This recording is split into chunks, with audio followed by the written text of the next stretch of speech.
दोस्तों आज है 8 सितंबर और 8 सितंबर से दोस्तों आपका थर्ड फिफ्थ का जो आरआरसी ग्रुप डी का एग्जाम है आपका स्टार्ट हो गया है। तो 8 सितंबर को फर्स्ट शिफ्ट का जो आपका एग्जाम था खत्म हो गया है। तो जिन लोगों का एग्जाम था आशा करते हैं कि अच्छा गया होगा।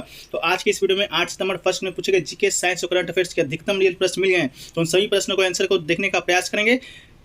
प्रश्न दोस्तों आपका 100% रियल एंड ऑथेंटिक प्रश्न है। इस वीडियो का अगर पीडीएफ चाहिए आपको तो इस नंबर पर व्हाट्सएप मैसेज कीजिएगा। इसके अलावा आप टेलीग्राम चैनल भी ज्वाइन कर सकते हैं, वहाँ भी आपको भेज दिया जाता है। इसके अलावा चैनल पर नए हैं तो चैनल को सब्सक्राइब कर लीजिए और नोटिफिकेशन बिल को ऑन कर लीजिए। चलिए शुरू करते हैं कि आज का कैसा कैसा प्रश्न देखने को मिला था। तो पहला प्रश्न देखने को मिला दोस्तों करंट अफेयर से आपका 3 से 4 प्रश्न देखने को मिला था। तो पहला प्रश्न था आपका कि आईपीएल 2022 का विजेता कौन है। तो दोस्तों आईपीएल से रिलेटेड आपका हर प्रश्न आपको पूछा जा रहा है, हर शिफ्ट में पूछा जा रहा है। तो आईपीएल 2022 का विजेता पूछा था तो दोस्तों आपका गुजरात टाइटंस आपका बिल्कुल राइट आंसर हो जाएगा। गुजरात टाइटंस आईपीएल 2022 की विजेता बन गई है, जबकि राजस्थान रॉयल्स खिताब से चुक गई है और रनअप दोस्तों आपका राजस्थान रॉयल्स था। तो इस बात को भी दोस्तों याद रखिएगा। आईपीएल से कौन कौन प्रश्न अभी तक पूछे गए हैं तो आपको बता देते हैं। आईपीएल से पूछा गया था कि आईपीएल से 2022 में कितना टीम खेला था। तो आपका टोटल 10 टीम खेला था, जिसमें गुजरात टाइटंस और लखनऊ सुपर जायंट जो 2 नई टीम आपका खेले था। चलिए अगला क्वेश्चन पूछा गया था दोस्तों आपका 2021 के करंट अफेयर से कि 2021 का जो T20 वर्ल्ड कप आपका हुआ था वो कहाँ आयोजित किया गया था। तो 2021 का आईसीसी पुरुष T20 विश्व कप है, वह 7वां आईसीसी पुरुष T20 विश्व कप का टूर्नामेंट था, जिसमें दोस्तों 17 अक्टूबर से 14 नवंबर तक 2021 तक संयुक्त अरब अमीरात और ओमान में खेले गए थे। तो दोस्तों संयुक्त अरब अमीरात और ओमान आपका बिल्कुल राइट आंसर हो जाएगा। वेस्ट इंडीज इस मौजूदा चैंपियन थी, लेकिन अंतर सुपर चरण में आपका समाप्त हो गए थे। वेस्ट इंडीज जीता कौन था दोस्तों, तो आपका ऑस्ट्रेलिया आपका जीता था। आयोजन कहाँ हुआ था, संयुक्त अरब अमीरात और ओमान में आपका खेला गया था। तो ऑप्शन में देखिएगा कौन सा आपका आया था। अगला क्वेश्चन दोस्तों हिस्ट्री से देखने को मिल रहा है कि संगीत से संबंधित वेद कौन सा है। तो दोस्तों संगीत स से संगीत और स से सामवेद में संगीत के बारे में उल्लेख किया गया है। इसमें दोनों के पुस्तक भी कहा जाता है। यह वेदों अर्थात ऋग्वेद, सामवेद, यजुर्वेद, अर्थवेद का एक हिस्सा है। तो संगीत वेद दोस्तों आपका सामवेद से संबंधित है। ऋग्वेद के बारे से भी प्रश्न को पूछा गया, सबसे प्राचीन वेद कौन सा है, ऋग्वेद है। और दोस्तों ये प्रश्न आपका वेद से संबंधित प्रश्न हर शिफ्ट में पूछा ही जा रहा है बीच बीच में। जैसे पूछा गया था आपका कि जादू टोना से संबंधित वेद कौन सा है, तो यजुर्वेद है। संगीत से संबंधित सामवेद है। ऋग्वेद में कितने मंत्र है, उच्चारण है। तो इस सभी प्रश्नों से आपका वेद से पूछा जा रहा है। अगला क्वेश्चन पूछा गया था दोस्तों खिलाफत आंदोलन और असहयोग आंदोलन का टाइम पीरियड पूछा जा रहा है। मैंने मतलब दोस्तों गांधी से रिलेटेड प्रश्न आपका हर शिफ्ट में पूछा जा रहा है। तो टाइम पीरियड आपका दिया गया था 1919 से 1922 तक में। इन दोनों इस टाइम पीरियड में दोस्तों आपका खिलाफत आंदोलन भी हो गया था और असहयोग आंदोलन भी दोस्तों इस टाइम पीरियड में आपका हुआ था। तो 1919 से 1922 आपका बिल्कुल राइट आंसर हो जाएगा। अगला क्वेश्चन दोस्तों पूछा जा रहा है स्टैटिक जीके से 1950 में गणतंत्र दिवस में मुख्य अतिथि कौन थे। तो दोस्तों पहले 1950 का जो गणतंत्र दिवस था वो पहला गणतंत्र दिवस था। उसके जो मुख्य अतिथि थे आपका इंडोनेशिया के राष्ट्रपति सुकर्नी थे। तो ये आपसे पूछा गया था कि नाम पूछा गया था आपका राष्ट्रपति का इंडोनेशिया के राष्ट्रपति सुकर्नी। इस दिन पहली बार राष्ट्रीय अवकाश घोषित हुआ था और देशवासियों को अधिक भागीदारी के लिए आगे चलकर 1951 से गणतंत्र दिवस समारोह में किंग्सवे पर होने लगा, जिससे आज राजपथ के नाम से पहचाना जाता है। तो आपका राष्ट्रपति सुकर्नी इंडोनेशिया के राष्ट्रपति आपका 1950 के मुख्य अतिथि थे। अगला क्वेश्चन ज्योग्राफी से देखने को मिला दोस्तों कि गंगोत्री से कौन सी नदी निकलती है जो कि प्रदूषित हो रही है या प्रदूषित है। तो गंगोत्री हिमनद से दोस्तों आपका गंगा नदी का उद्गम स्थल होता है। ये क्वेश्चन बिल्कुल इजी था। तो गंगा नदी आपका राइट आंसर हो जाएगा। यह भारत के उत्तराखंड राज्य के उत्तरकाशी जिले में स्थित है। भागीरथी गोमुख स्थान से 25 किलोमीटर लंबे गंगोत्री हिमनद से निकलती है और भागीरथी और अलकनंदा देवप्रयाग संगम पर आपका मिल जाती है, जिसके पश्चात वो गंगा के रूप में पहचानी जाती है। तो आपका गंगा बिल्कुल राइट आंसर हो जाएगा। अगला क्वेश्चन भी दोस्तों आपका स्टैटिक जीके से कहिए या ज्योग्राफी से कहिए पूछा गया है कि उल्का पिंड से निर्मित झील कौन सा है। तो दोस्तों उल्का पिंड से जो निर्मित झील है वो एकमात्र झील लोनार झील जो कि महाराष्ट्र के बुल्ढाना जिले में आपका स्थित है। तो लोनार झील आपका बिल्कुल राइट आंसर हो जाएगा, जो कि एक खारे पानी का झील है। इसका निर्माण दोस्तों उल्का पिंड के पृथ्वी से टकराने के कारण से हुआ था। अगला क्वेश्चन दोस्तों संविधान से पूछा गया है आर्टिकल से कि संविधान से दोस्तों इस शिफ्ट में आपका 3 प्रश्न पूछा गया है और संविधान से आर्टिकल से 3 प्रश्न पूछा गया है, लेकिन आपका जो पॉलिटी से 4 प्रश्न पूछा गया है। तो संविधान में वार्षिक वित्तीय विवरण किस अनुच्छेद में है। पहला तो आपका ये क्वेश्चन था। तो दोस्तों भारतीय संविधान के अनुच्छेद 112 में भारत के केंद्रीय बजट को वार्षिक वित्तीय विवरण के रूप में निर्देशित किया गया है, जो कि भारतीय गणराज्य का वार्षिक बजट होता है, जिसे प्रत्येक वर्ष फरवरी के पहले कार्य दिवस को भारत के जो वित्त मंत्री के द्वारा संसद में पेश किया जाता है।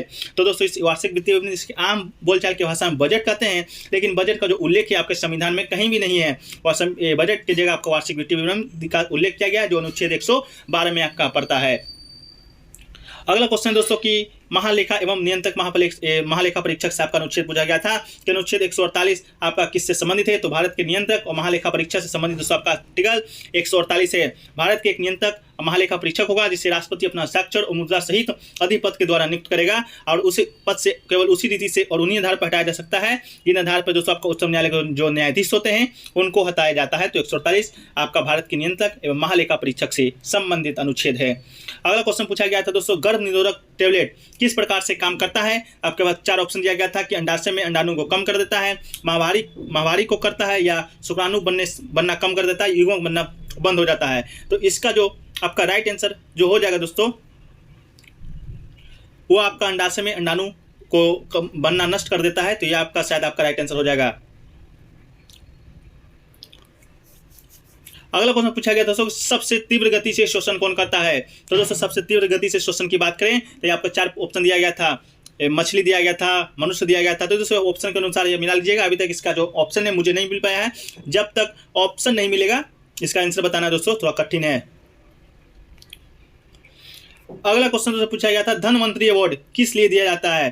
तो धन्वंतरी पुरस्कार चिकित्सा के क्षेत्र में प्रदान किया जाता है, जो कलिंग पुरस्कार यूनेस्को के द्वारा दिया जाता है।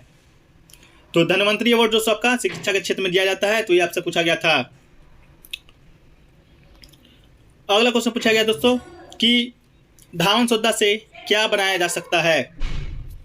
तो दोस्तों धावन सोडा को वार्षिक सोडा या कपड़े के धोने का सोडा भी कहा जाता है। रसायन विज्ञान में इसे सोडियम कार्बोनेट कहते हैं और इसका सूत्र दोस्तों Na2CO3 है। इसका जो उपयोग है वो आपका साबुन बनाने में, वॉशिंग पाउडर बनाने में या कांच बनाने में किया जाता है। तो आपको ऑप्शन के अनुसार अपना मिला लीजिएगा कि आपका ऑप्शन में क्या दिया गया था।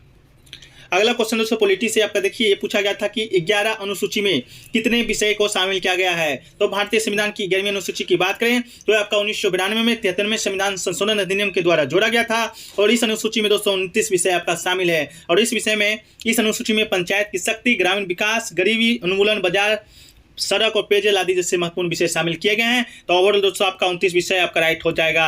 अगला दोस्तों आर्टिकल 51 ए से कथन दिया गया था कि इनमें से कौन सा कथन 51 ए से संबंधित है। तो दोस्तों कथन तो क्लियर नहीं है, लेकिन अनुच्छेद 51 ए से आपका संबंधित जो फैक्ट्स उसको बता देते हैं। पहली बात तो अनुच्छेद 51 ए है जो कि दोस्तों आपका 42वें संविधान संशोधन 1976 के द्वारा जोड़ा गया था। और दूसरा है कि किस समिति के सिफारिश पर, स्वर्ण सिंह समिति के सिफारिश पर जोड़ा गया था। और जब जोड़ा गया था तो उस समय जो मूल कर्तव्य है वो कितना था। तो मूल कर्तव्य की बात करें उस समय जब जोड़ा गया था तो आपका 10 था, लेकिन मूल संविधान में दोस्तों आपका एक भी मौलिक कर्तव्य आपका नहीं था। और जो 11वां मौलिक कर्तव्य है वो आपका जोड़ा गया था 6वां संविधान संशोधन 2002 के द्वारा। ये भाग के में है, तो ये दोस्तों आपका भाग 4 में पड़ता है। तो इस सब फैक्ट्स को आप जान के होंगे तो आप अपना आंसर मिला लिए होंगे। अगला दोस्तों पूछा गया था आपका पीएच मान से रिलेटेड पर 2 पॉइंट जब 4 पीएच मान होगा तो आपका क्या कहलाएगा। तो ऑप्शन शायद अम्ल क्षार और प्रबल क्षार दिया गया था। तो दोस्तों आपका प्रबल जो क्षार है आपका बिल्कुल राइट आंसर हो जाएगा। बात करें अम्लीय पीएच वो पदार्थ होता है जिनकी पीएच 7 से कम होती है, वो दोस्तों अम्लीय कहलाता है। और क्षारीय की बात करें तो वे पदार्थ जिसकी जो मान होता है पीएच 7 से अधिक होती है वो आपका क्षारीय कहलाता है। तो ये सभी दोस्तों आपका आ चुका है शिफ्ट में। अगला पूछा गया था दोस्तों निम्न में से कौन सा उत्सर्जनीय अंग नहीं है। तो आपके पास ऑप्शन दिया गया था दोस्तों मूत्रवाहिनी इससे रिलेटेड पर ऑप्शन दिया गया था, लेकिन ऑप्शन तो दोस्तों मिला नहीं है। जब तक ऑप्शन नहीं मिल पाता है जब तक इसका आंसर बताना दोस्तों थोड़ा कठिन है। इसके अलावा दोस्तों पूछा गया था कि मेंडेलिव की आवर्त सारणी में किसका वर्णन नहीं किया गया है। तो आपका राइट आंसर दोस्तों समस्थानिक था आपका राइट आंसर। अगला क्वेश्चन दोस्तों आपका था कि कितने डिग्री का कोण अपवर्तन में बनेगा। इस तरह का क्वेश्चन क्लियर नहीं है, लेकिन इसका जो आंसर होगा दोस्तों आपका 30 डिग्री से कम आपका दूसरा राइट आंसर हो जाएगा।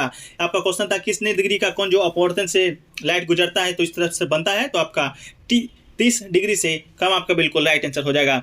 अगला दोस्तों फोकल लेंथ आपका दिया गया था, उड़कता का त्रिज्या पूछा था, तो इसका जो राइट आंसर 2pf हो जाएगा। दोस्तों जब फोकल लेंथ दिया जाता है तो उसका दोस्तों दुगना हो जाता है, तो 2pf आपका राइट आंसर हो जाएगा। अगला दोस्तों पूछा गया था मातृ शक्ति योजना को कब तक बढ़ा दिया गया है। तो शायद इसका जो राइट आंसर है दोस्तों 2022 आपका बिल्कुल राइट आंसर हो जाएगा।